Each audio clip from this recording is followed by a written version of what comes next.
বাংলাদেশ জাতীয়তাবাদী দল বিএনপির ভারপ্রাপ্ত চেয়ারম্যান তারেক রহমান কর্তৃক ঘোষিত রাষ্ট্র কাঠামো মেরামতের ৩১ দফা কর্মসূচি বাস্তবায়নের লক্ষ্যে কুষ্টিয়ার খাজানগরে শত শত নেতাকর্মী ও মোটরসাইকেল শোভাযাত্রা নিয়ে ব্যাপক গণসংযোগ ও লিফলেট বিতরণ করলেন বাংলাদেশ জাতীয়তাবাদী সাংস্কৃতিক কেন্দ্রীয় কমিটির সহ সম্পাদক মজনুর রহমান।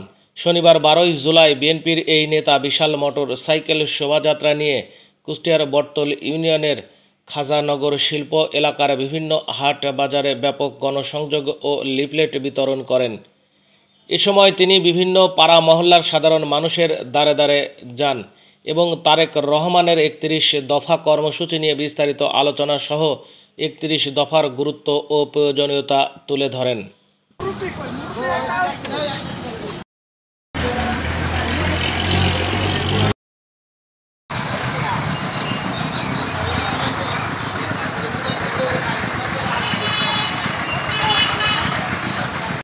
জাতীয়তাবাদী সাংস্কৃতিক দলের উপলক্ষে আজকে আমরা জনাব ভারপ্রাপ্ত তারেক রহমানের লিফলেট বিতরণ করতেছি। আমরা ধানের শীষে ভোট নেওয়ার নির্দেশে একমাত্র উদ্দেশ্য একটা, আমরা ধানের শীষে আগামীতে ভোট দেবেন, সবাইকে ভোট দেওয়ার চেষ্টা করবেন, সবাইকে বোঝাবেন।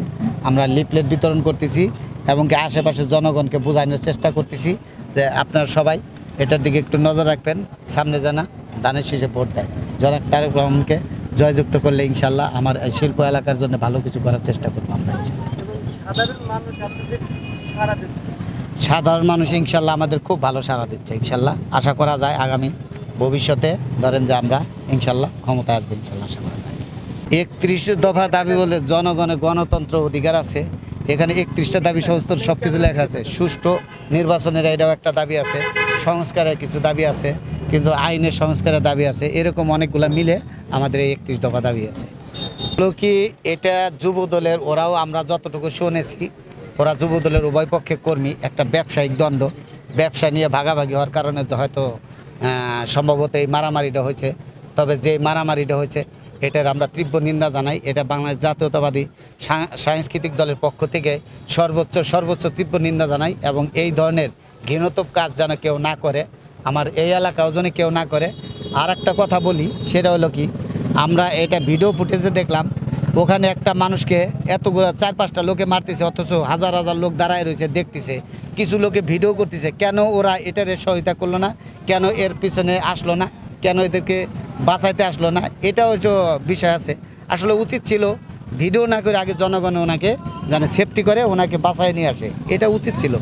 সেক্ষেত্রের জন্য যুবদল আসলে কি এটার পক্ষে আমি একটা বক্তব্য শুনছিলাম যে এটার দায়ভার কিন্তু দল নেবে না, এটা কোনো দলের কর্মী না, সে দলের কোনো পদ আছে এটা আমাদের জানা নাই এখন পর্যন্ত।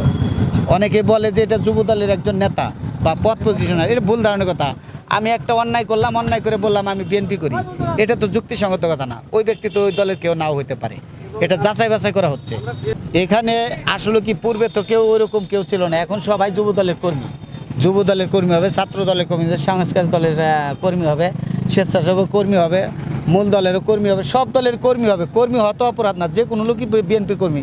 আমি তো বলি যে 19 কোটি লোক থাকলে আমার মনে হয় 15 কোটি লোকই বিএনপির কর্মী, সবাই কর্মী আমরা। এই খাজানগর আমাদের ঐতিহ্য ব্যবসা, চাউলের ব্যবসা। এই চাউলের ব্যবসাটা যদি না থাকে আমাদের এই খাজানগরবাসী এই এত জনগণ হতো না, এত ঘর বাড়ি হতো না, এই জায়গা জমির এত মূল্য বাড়তো না। সেই ক্ষেত্রের জন্য ছোটোখাটো একটু অভিযোগ থাকতে পারে, সেটা ইনশাল্লাহ আমরা এটা ব্যবস্থা করব। ইনশাল্লাহ এটা যাতে সঠিকভাবে আমরা এটা পূরণ করতে পারি। এবং কি জিকের বিষয়টা বলছেন, জিকে আমরা ইনশাল্লাহ দল ক্ষমতায় আসলে ইনশাল্লাহ আমরা এই ক্যানালগুলো পরিষ্কার পরিচ্ছন্ন করে জনগণকে নিয়েই আমরা এটা পরিষ্কার করবো, ইনশাল্লাহ আশা আছে।